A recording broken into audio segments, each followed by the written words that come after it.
He had died once already, sealing a god beneath the bones of his own world. So why was the system screaming an error it had never thrown in 10 years of recorded history? System error, soul signature mismatch. System error, prior experience detected. Origin unknown. Class designation, pending. Anomaly flagged. Why did a registered E rank, the lowest, most disposable rank a hunter could hold, just solo a dungeon boss 3 gate ranks above anything an E rank should have survived? And why, 400 miles away, did a man who hadn't felt fear in over a decade suddenly go very, very still because he recognized in the tremor running through every gate on the continent a power he had personally watched die 1,000 years and 1 lifetime ago? To understand that, we have to go back to a boy nobody thought was worth watching at all.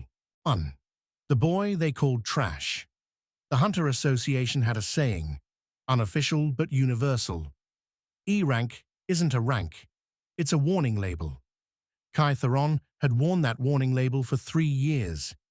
You're cheap, you're available, and unlike my actual hunters, nobody important cries if you don't come back, Director Hassel said, not looking up from the contract he was stamping. Stonebridge Clearance Guild doesn't pay E ranks to be careful. We pay you to go first.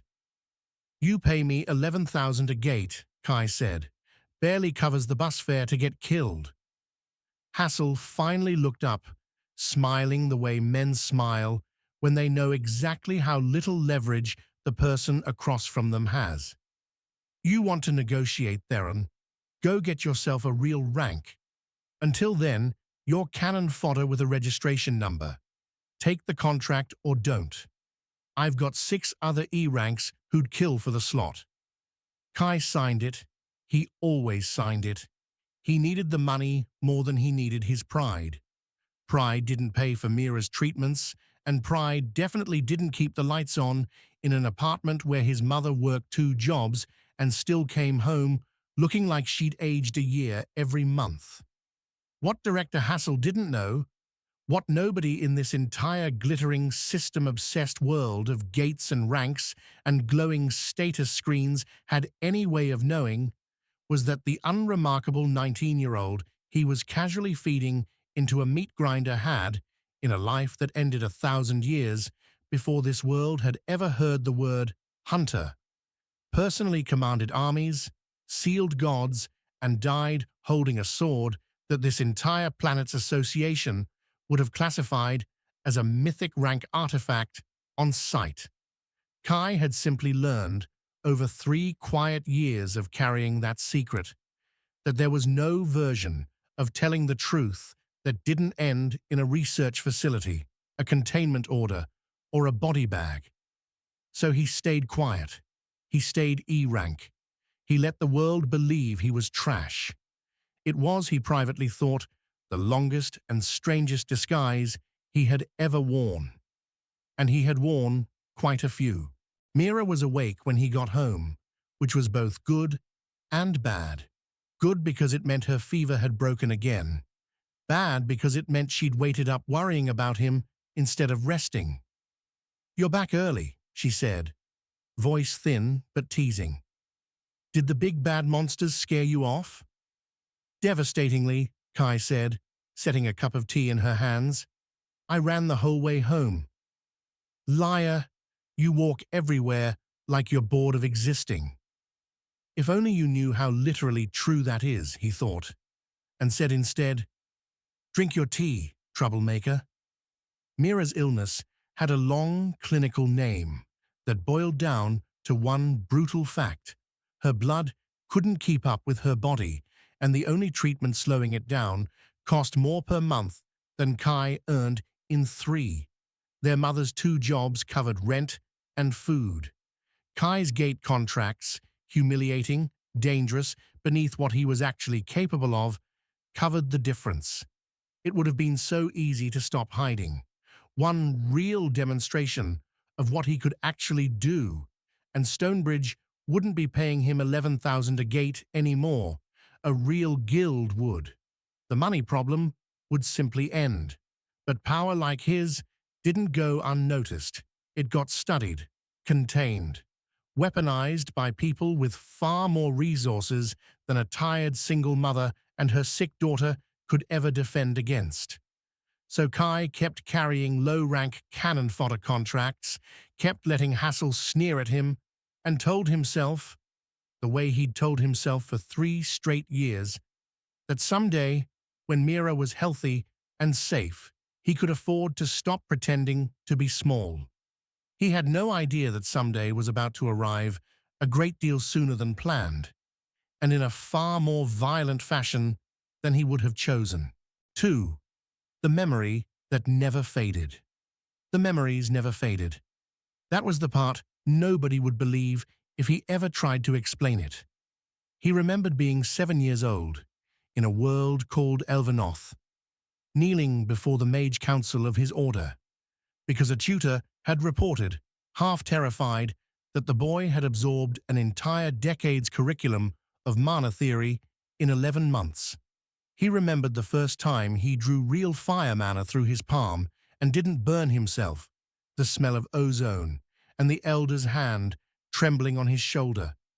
He remembered training until his hands bled, then training through the bleeding, because Elvenoth was a world at war with something that did not negotiate, did not tire, and did not stop. He remembered the Abyssal King, not a metaphor, not a myth dressed up for children, an actual entity, ancient beyond Elvenoth's recorded history, that had clawed a hole into the world's foundation and begun, slowly and patiently, pulling reality apart at the seams. He remembered 30 years of war against its endless tide of hollow-touched horrors. He remembered becoming, by the end of it, the strongest blade his world had ever produced. Kelthorn Vehart, the Sword Saint, the man entire armies rallied behind because rallying behind anyone else meant dying faster. He remembered the final seal. It hadn't been a clean death, the kind storytellers like to romanticize. It had been 30 seconds of agony, a body torn in 3 different ways by forces that weren't supposed to exist in the same dimension, and a single, desperate spell, half mana theory, half pure stubborn will, that had bound the Abyssal King's true form into a seal woven from his own soul, at the cost of that soul ever returning to Elvenoth again. He remembered thinking, in the last clear second before the world went dark, I hope it was enough. He woke up 19 years later as a screaming infant on an entirely different planet, in a world that had never heard of mana, Elvenoth, or the Abyssal King. A world that 10 years before his rebirth had suddenly and inexplicably begun manifesting gates of its own. It had taken him until age 4 to fully understand what had happened. It had taken him until age 9 to understand why it terrified him more than anything in either lifetime ever had. The gates on this new world pulsed with a resonance he recognized in his bones, a frequency he had spent 30 years of his first life learning to fear.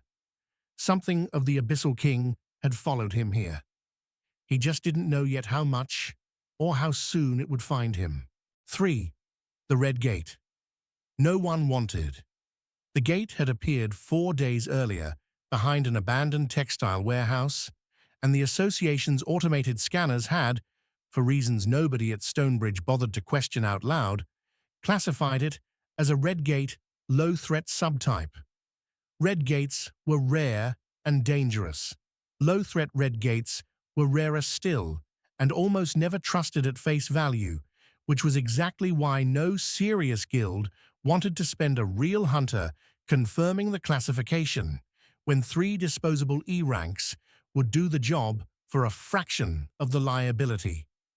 Scout and confirm, Hassel told the 3 of them in the guild's cramped briefing room, sliding a tablet across the table with the gate's scan data.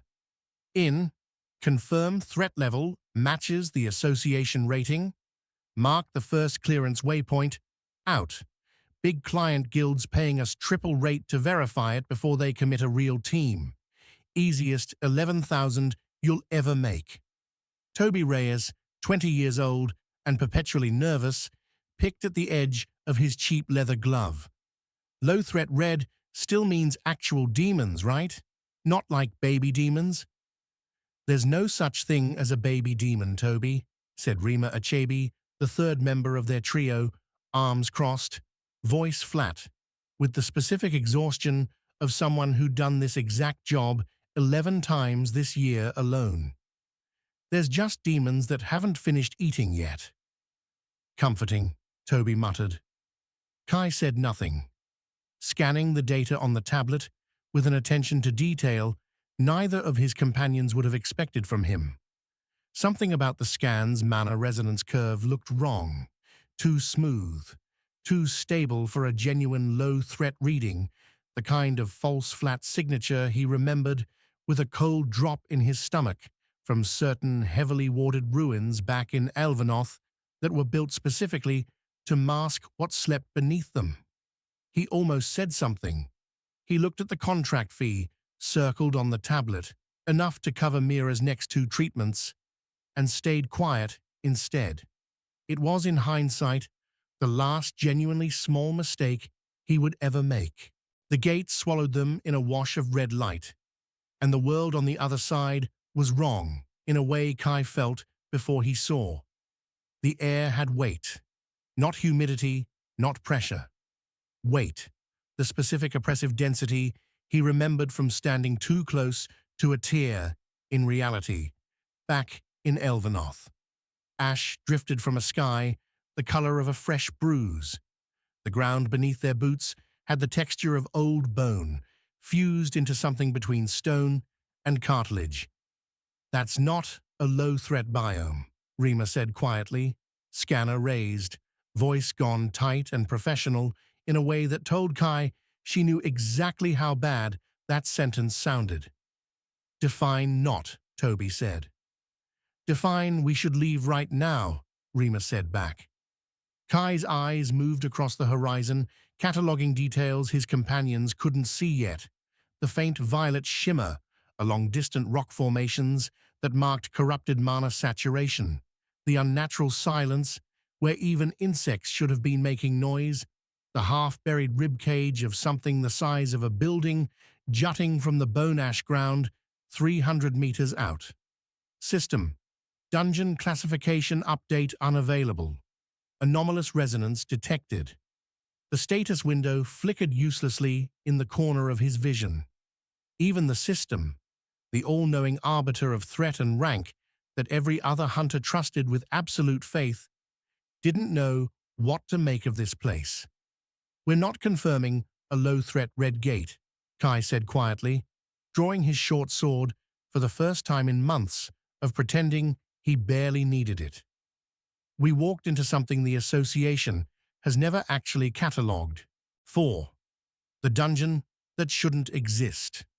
They made it 400 meters before the first hollow-touch creature found them, and Kai knew, the instant he saw it crest the bone ash ridge, exactly how badly the Association's scanners had failed. It looked at first glance like a wolf.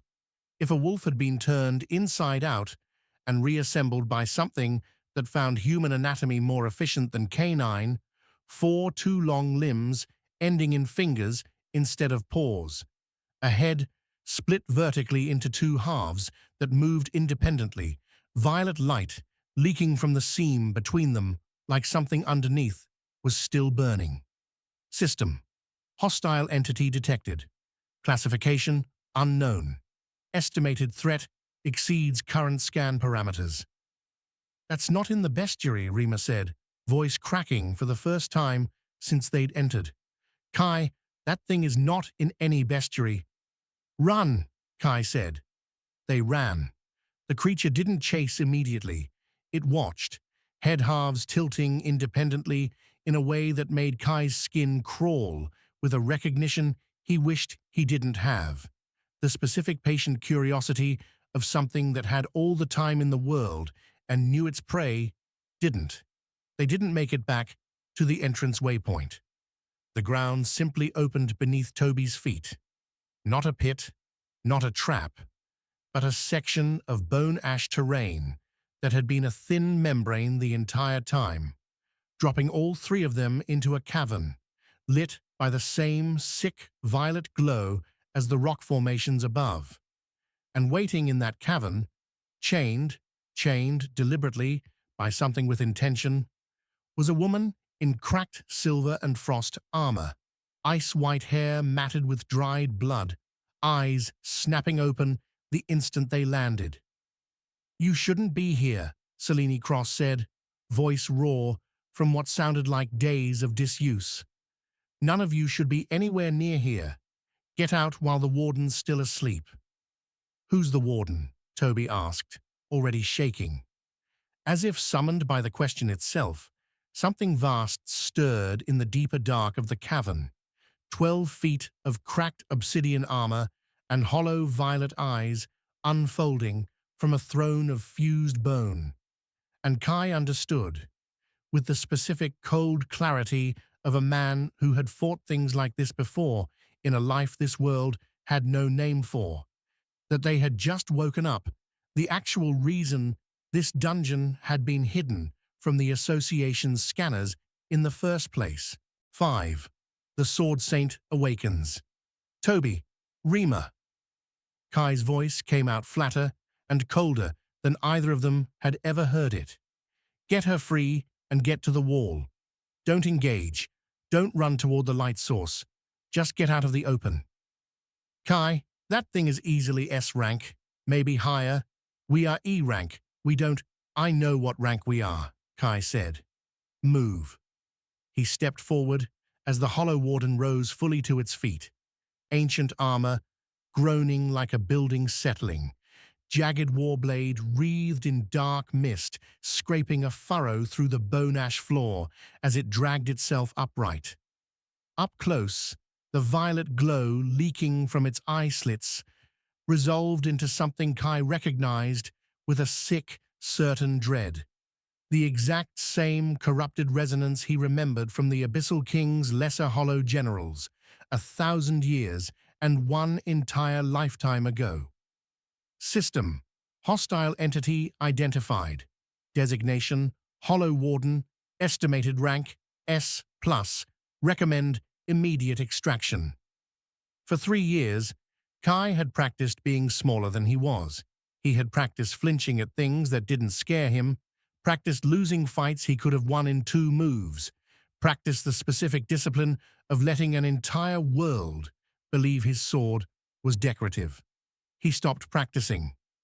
Mana, not the diluted system-gifted mana this world's hunters drew from their cores, but the deep, ancient, familiar current he remembered moving through his own hands 1,000 years ago, surged up through his arm and into the short sword's plain steel, and for one suspended half-second, the blade he'd worn for 3 years, like a prop, burned with a faint blue light that hadn't touched it since the day he'd bought it second-hand. "Selene Cross," he said, not looking away from the warden. "How long have you been trapped here?" 6 days, she rasped, Toby fumbling with the chains beside her. "My party didn't make it. I've been trying to keep that thing asleep with what's left of my mana. You need to leave now. You have no idea what you're—" "I have a very specific idea what I'm looking at," Kai said quietly, and moved. He crossed the distance to the Hollow Warden in a single motion that didn't look like running exactly. It looked like the space between them had simply decided to be shorter.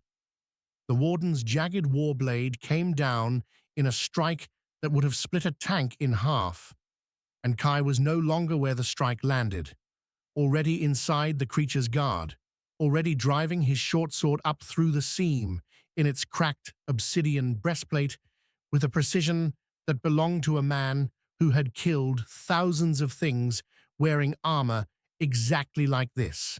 The Warden screamed, a sound like grinding stone, and something underneath it that was almost horribly a voice, and staggered back.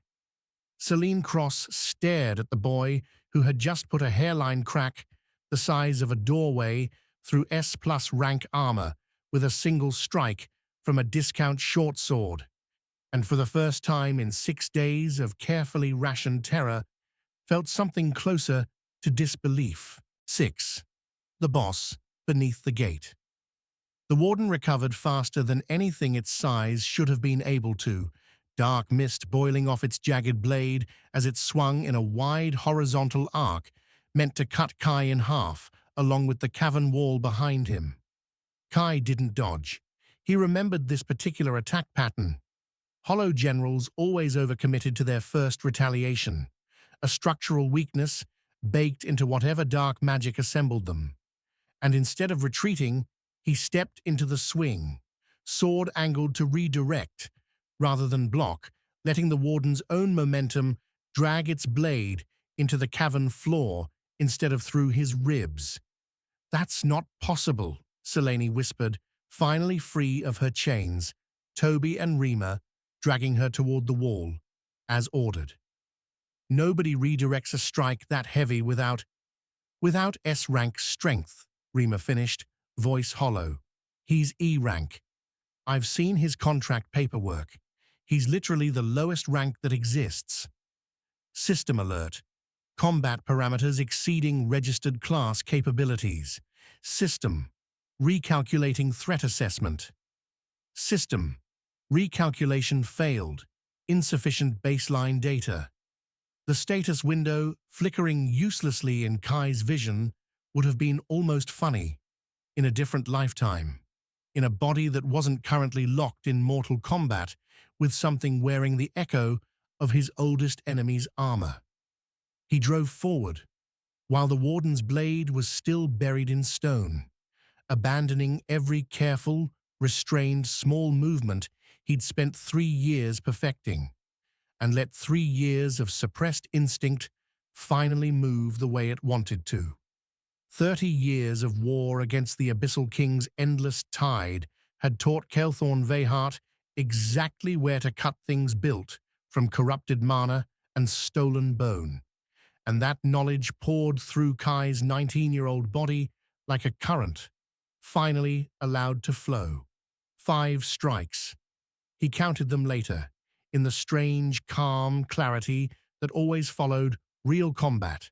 5 precise strikes through the widening crack in the warden's breastplate, each one driving deeper into whatever dark engine kept 12 feet of animated armor moving, until the violet glow in its eye slits finally began to flicker.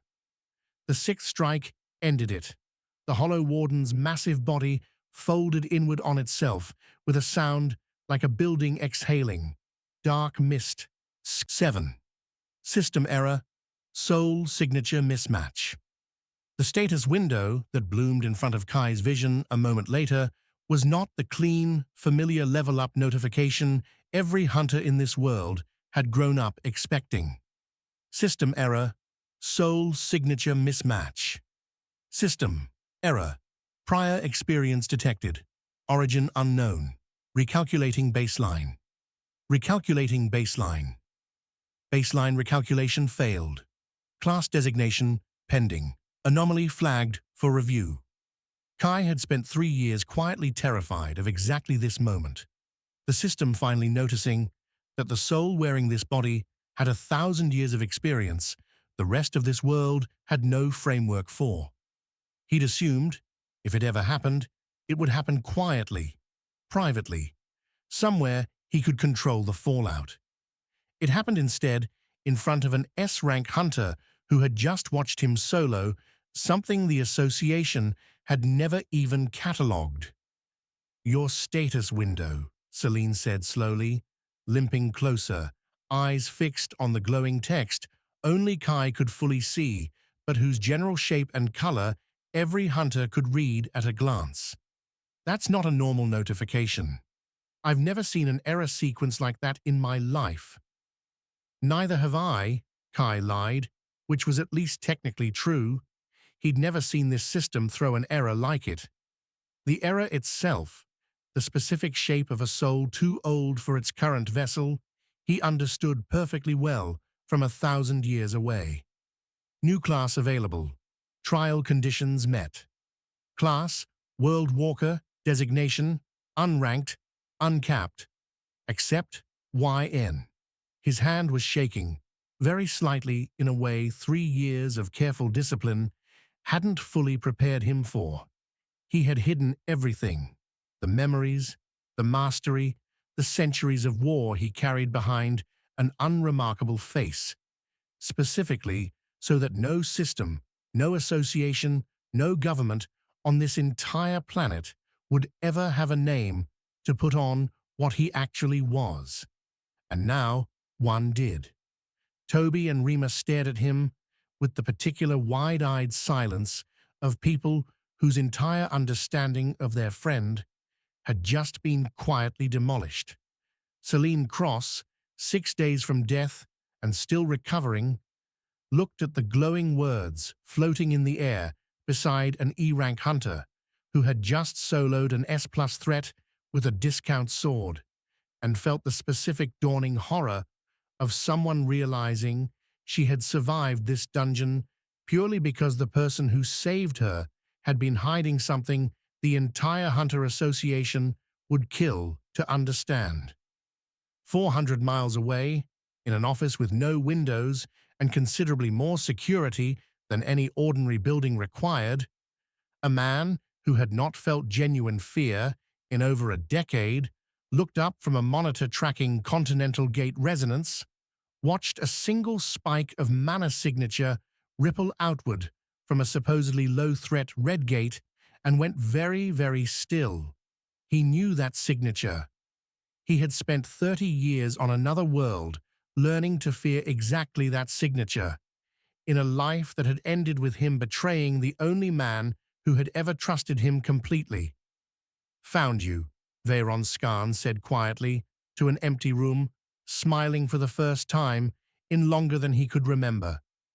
Kai's hand closed slowly around the glowing accept prompt, floating in his vision, with no idea that the choice he was about to make had just announced his exact location to the one person on either world who actually remembered what he used to be. 8. The class that shouldn't exist. The moment he accepted, the world didn't explode into light the way status updates usually did. It simply settled, like something old finally clicking back into its proper socket. Class accepted, World Walker. Passive, echo memory. Retain full mastery of any skill, weapon, or magic system previously learned in any life. Passive, soul resonance. Mana affinity scales with accumulated lifetime experience, not current rank. Active, Sword Saint's inheritance. Unlocked. Note, this class has no recorded precedent. Growth caps do not apply. Proceed with caution. Kai stared at the words for a long moment, the cavern around him utterly silent, except for Toby's unsteady breathing and the distant drip of something he didn't want to identify. "No growth caps," he said quietly, almost to himself. "That's not a class. That's an admission the system doesn't know what I am." "What does that mean?" Rima asked, voice still tight with the particular fear of someone who just watched their understanding of reality rearrange itself. "In plain words, Kai, what does that mean for the rest of us standing in this hole with you?" Kai considered, for the first time in 3 years, how much truth he could actually afford to give people who had just watched him do something impossible. "It means," he said slowly, "that I'm not what my contract paperwork says I am. I haven't been for a long time."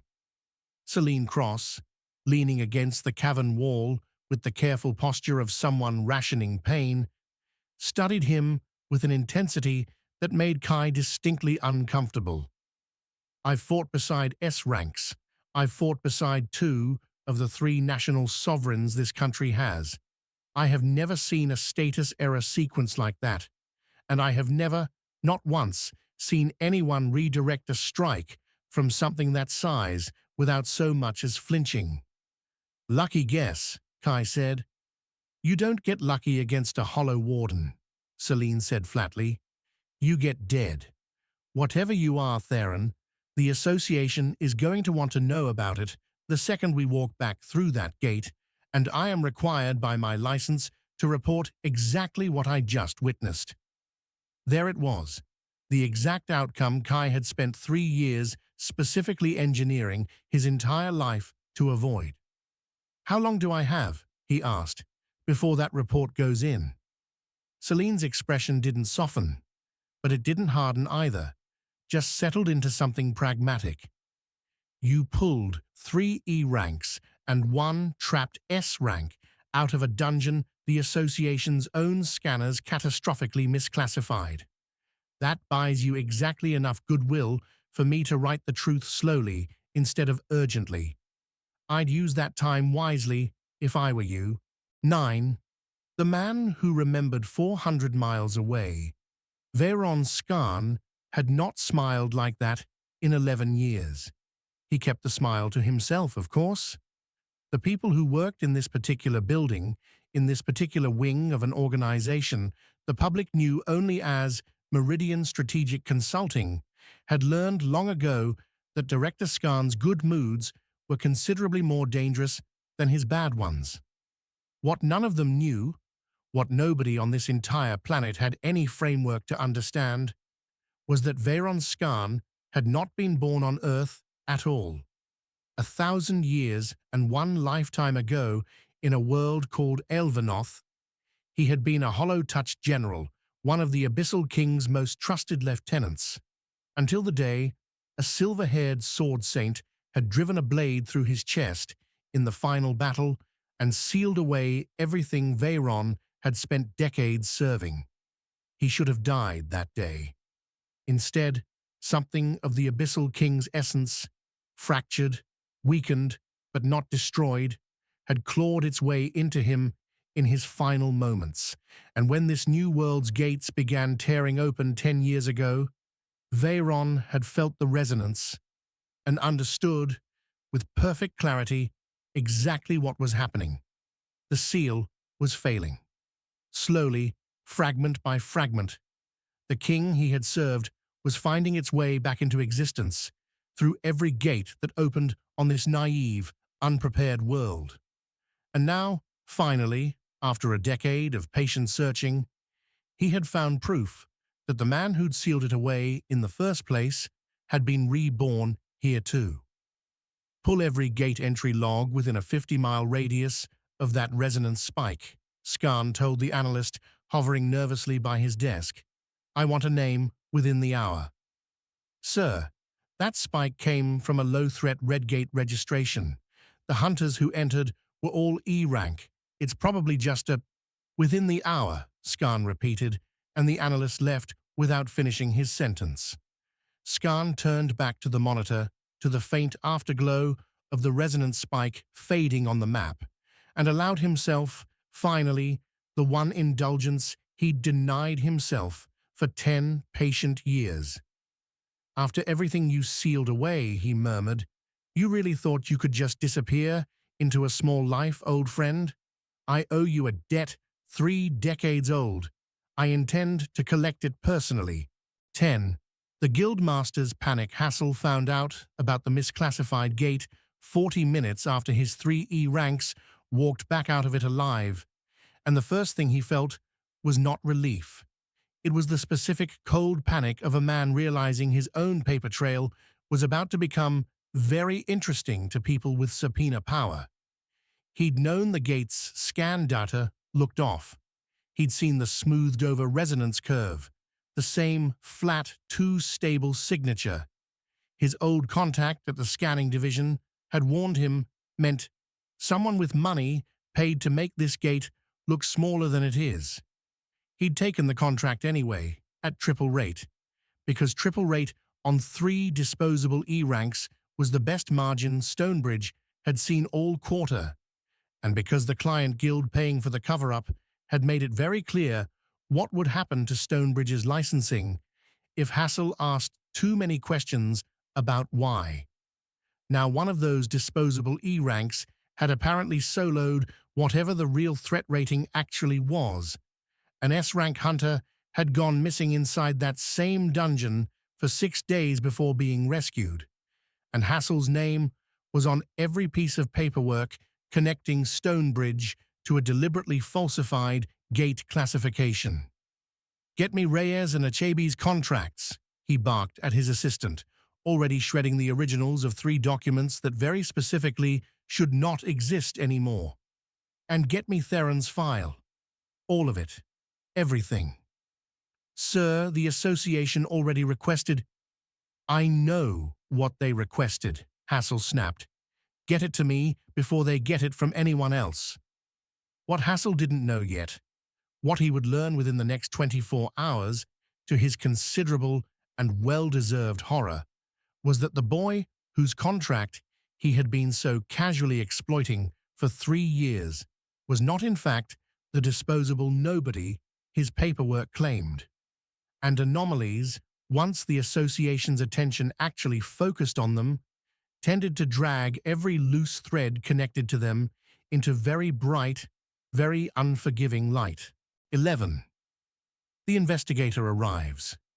Celine Cross's report reached the association's anomaly division 11 hours after she filed it, considerably faster than the standard processing time, which told Kai, the moment investigator Renata Voss walked through Stonebridge's front door with 2 armed escorts in tow, exactly how seriously his anomaly flag had been taken.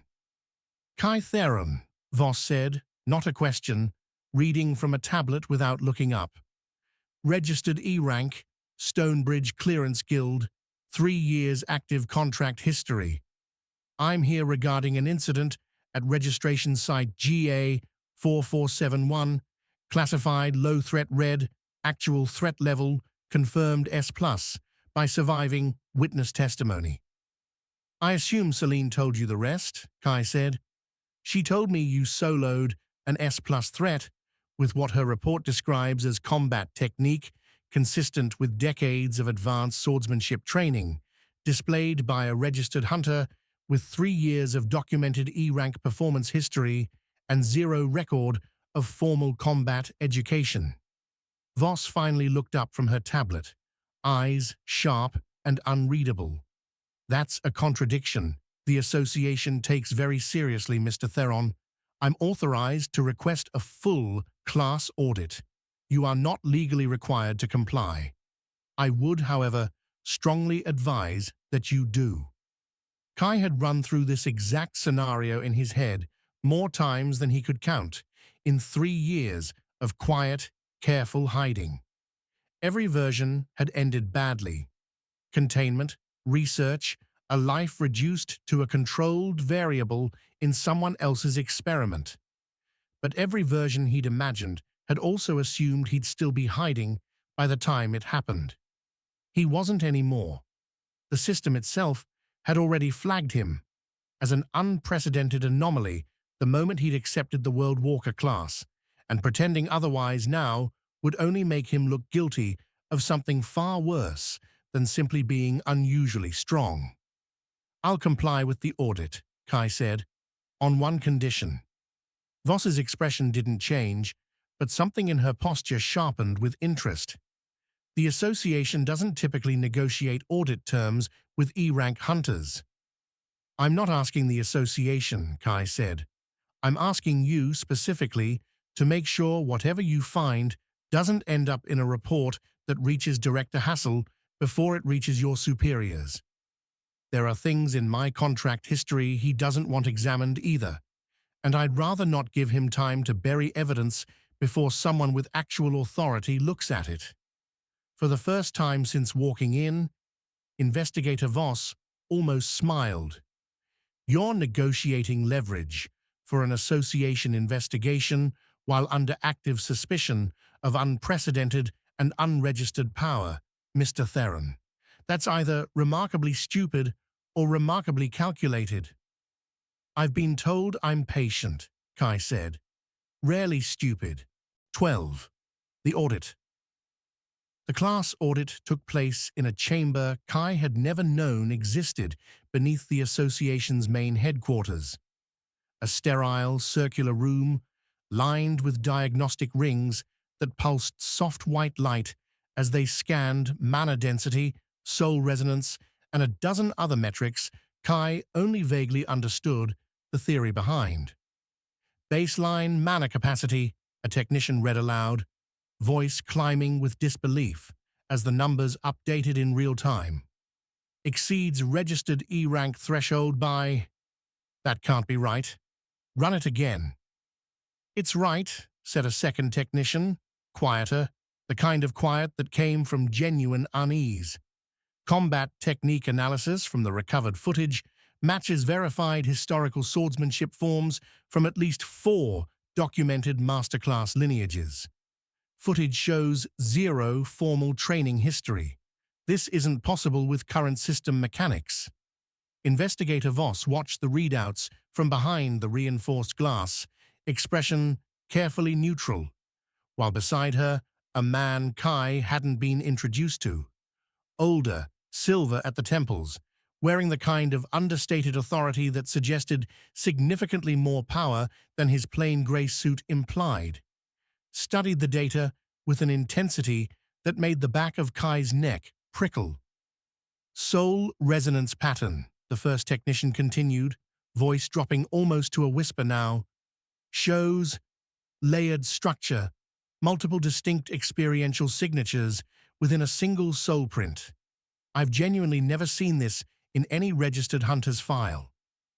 Reincarnation, the silver-haired man said quietly, the first words he'd spoken since the audit began. Every head in the observation room turned toward him. That's what you're looking at. A soul that has lived and died before, carrying forward experience that this system's growth algorithms were never designed to account for. Voss turned to him sharply. Director Calloway, with respect, reincarnation cases are theoretical. There's no verified precedent in association history.